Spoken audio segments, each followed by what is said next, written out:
likaNkulunkulu. Sesikhona kwi-althare likaNkulunkulu. Into ezosenza sibe nomehluko ukuthi sise-althare kodwa not just i-althare. I-althare likaNkulunkulu. Njengoba simemezela sisentabeni engcwele ukuthi nasiphi isimo siyamlalela, ukuthi naluphi uhlobo nemoya uyaguqa, ukuthi nawo wonke amadolo ayaguqa.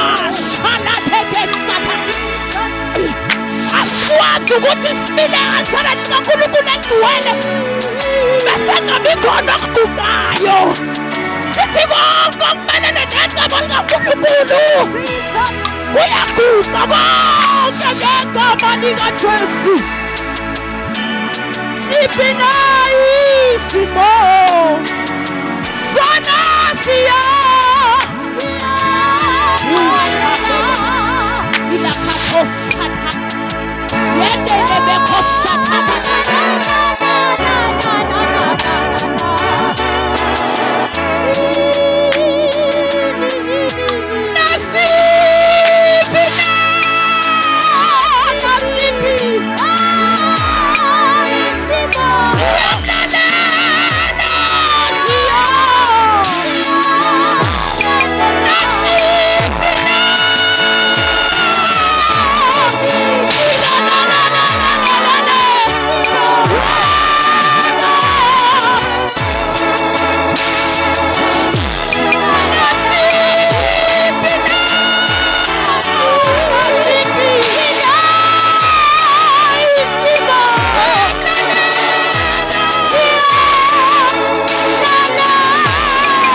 when the higher power comes, the lesser one shall bow.